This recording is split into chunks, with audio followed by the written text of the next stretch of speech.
नमस्कार स्टूडेंट्स, आज हम क्लास 12 का एक बहुत ही ज़रूरी और इंटरेस्टिंग चैप्टर शुरू करने जा रहे हैं, मानव जनन।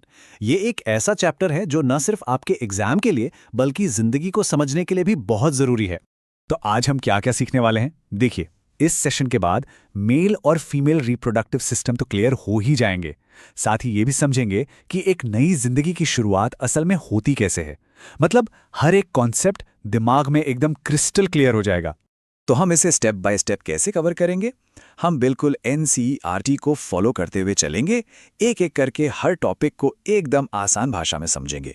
तो तैयार हैं इस रोमांचक सफर के लिए? चलिए शुरू करते हैं। सबसे पहले चलिए इस पूरे प्रोसेस का एक ओवरव्यू लेते हैं। एक बर्ड्स आई व्यू कह सकते हैं। जैसे किसी फिल्म का ट्रेलर होता है ना, बस वैसे ही। इससे हमें पूरा चैप्टर समझने में बहुत आसानी होगी। देखिए, ह्यूमन रिप्रोडक्शन एक सीरीज ऑफ इवेंट्स है, बिल्कुल एक के बाद एक होने वाला प्रोसेस। ये सारे स्टेप्स एक परफेक्ट सीक्वेंस में होते हैं। शुरुआत होती है गैमेटोजेनेसिस से, मतलब मेल और फीमेल गैमीट्स के बनने से, और इसका अंत होता है पार्चुरेशन पर, यानी एक नए जीवन के जन्म पर। ये एक कमाल का कोऑर्डिनेशन है ना? चलिए अब एक एक करके इन सिस्टम्स को डिटेल में समझते हैं। और शुरुआत हम करेंगे मेल रिप्रोडक्टिव सिस्टम से, जो कि पेल्विस रीजन यानी श्रोणी क्षेत्र में मौजूद होता है। ये एनसीईआरटी का डायग्राम बहुत इंपॉर्टेंट है, इसको ध्यान से देखिए। इसमें वो सारे मेन पार्ट्स दिखाए गए हैं जिनके बारे में हम अभी बात करेंगे, जैसे कि टेस्टिस, एक्सेसरी डक्ट्स, ग्लैंड्स और एक्सटर्नल जेनिटेलिया। तो चलिए एक एक करके इनके काम को समझते हैं। तो सबसे पहले बात करते हैं प्राइमरी मेल सेक्स ऑर्गन यानी वृषण या टेस्टिस की। अच्छा, एक बहुत ही मज़ेदार और ज़रूरी सवाल जो एग्जाम में भी आता है कि टेस्टिस बॉडी के बाहर क्यों होते हैं। इसका सीधा सा जवाब है टेम्परेचर। स्पर्म प्रोडक्शन, जिसे हम स्पर्मेटोजेनेसिस कहते हैं, उसके लिए बॉडी टेम्परेचर से लगभग 2 से 2.5 डिग्री सेल्सियस कम तापमान चाहिए होता है। और स्क्रोटम यानी वृषण कोश यही काम करता है। चलिए अब टेस्टिस के अंदर देखते हैं कि क्या है। इसके अंदर होती हैं शुक्रजनक नलिकाएं या सेमिनिफेरस ट्यूब्यूल्स। यहीं पर असली काम होता है, स्पर्म बनते हैं। और यहाँ 2 सुपर हीरो सेल्स हैं, सर्टोली सेल्स और लीडिंग सेल्स। सर्टोली सेल्स को आप शेफ समझ सकते हैं, जो डेवलप हो रहे स्पर्म्स को न्यूट्रिशन देती हैं। और लीडिंग सेल्स वो हार्मोन फैक्ट्री हैं, जो टेस्टोस्टेरॉन जैसे एंड्रोजेंस बनाती हैं। ठीक है, तो मेल रिप्रोडक्टिव सिस्टम के बाद अब हम बात करेंगे फीमेल रिप्रोडक्टिव सिस्टम की। ये सिस्टम ना सिर्फ ओवम बनाता है, बल्कि एक पूरी नई जिंदगी को 9 महीने तक पालने की क्षमता भी रखता है। तो फीमेल सिस्टम के मेन पार्ट्स क्या क्या हैं? इसमें है ओवरीज यानी अंडाशय, जो कि प्राइमरी फीमेल सेक्स ऑर्गन है। ये ओवम यानी अंडाणु और हार्मोन्स बनाती हैं। फिर आती हैं फैलोपियन ट्यूब्स, जहां फर्टिलाइजेशन होता है। और फिर है यूटेरस यानी गर्भाशय, जिसे गर्भ भी कहते हैं, जहां बच्चे का डेवलपमेंट होता है। यूट्रस की दीवार में 3 लेयर्स होती हैं। इन्हें समझना बहुत जरूरी है। सबसे बाहरी पतली लेयर है पेरीमीट्रियम। बीच वाली मोटी मस्कुलर लेयर है मायोमीट्रियम। यही वो लेयर है जो बच्चे के जन्म के समय जोरदार कॉन्ट्रैक्शन करती है। और सबसे अंदर वाली लेयर है एंडोमीट्रियम, जो हर महीने खुद को प्रेगनेंसी के लिए तैयार करती है। तो अब जब हमने दोनों सिस्टम्स को समझ लिया है, तो अब आता है वो स्टेप जहां ये दोनों सिस्टम्स इंटरैक्ट करते हैं, यानी फर्टिलाइजेशन और इम्प्लांटेशन, जिससे एक नए जीवन की शुरुआत होती है। यहां स्पर्म और ओवम बनने के प्रोसेस में एक बहुत बड़ा फर्क है। स्पर्मेटोजेनेसिस यानी स्पर्म का बनना प्यूबर्टी से शुरू होकर लगातार चलता रहता है। ये एक कंटिन्यूअस प्रोसेस है।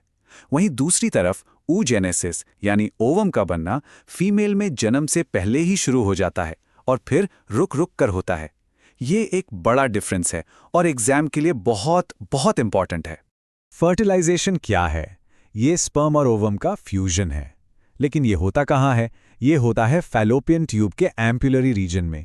ये लोकेशन याद रखना बहुत ज़रूरी है। और सिर्फ सही लोकेशन ही नहीं, सही टाइमिंग भी ज़रूरी है। स्पर्म और ओवम को एक ही समय पर वहां पहुंचना होता है, तभी फर्टिलाइजेशन होकर जाइगोट बनता है।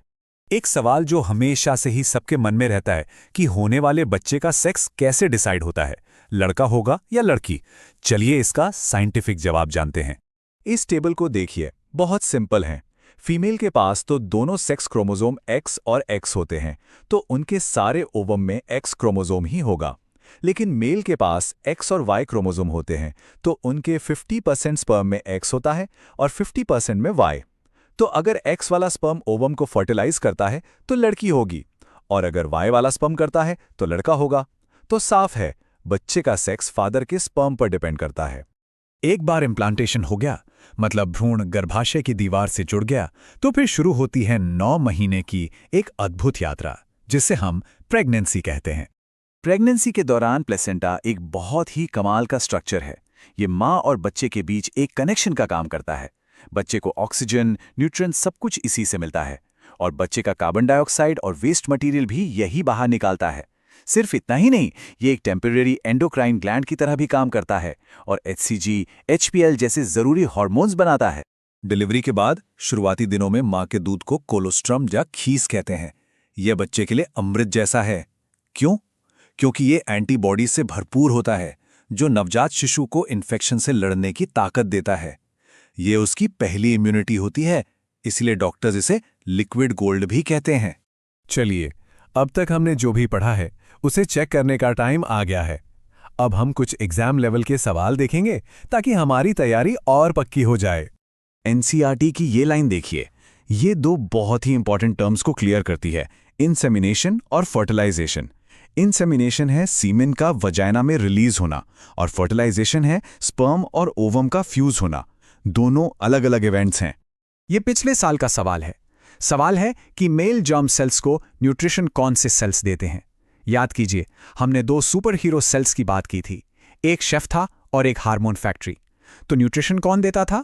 बिल्कुल सही, इसका जवाब है A, सर्टोली सेल्स। हमेशा याद रखिए, S से सर्टोली, S से सपोर्ट या पोषण, और L से लीडिंग, L से हार्मोन का लफड़ा, मतलब वो हार्मोन बनाते हैं। ये ट्रिक कभी नहीं भूलेंगे। चलिए, एक बार फटाफट सारे जरूरी पॉइंट्स रिवाइज कर लेते हैं। ये आपके लास्ट मिनट रिवीजन के लिए परफेक्ट है। Male primary organ testis, fertilization की जगह फिलोपियन ट्यूब का एम्पुला, यूटेरस की 3 लेयर्स, प्लेसेंटा के काम और सेक्स डिटर्मिनेशन। इन पॉइंट्स को बिल्कुल नहीं भूलना है। तो बस इसी तरह प्रैक्टिस करते रहिए और अपने लक्ष्य की तरफ बढ़ते रहिए। याद रखिए, सफलता कोई एक दिन का चमत्कार नहीं है, बल्कि हर दिन की जाने वाली छोटी छोटी मेहनत का नतीजा है। लगे रहिए। All the best.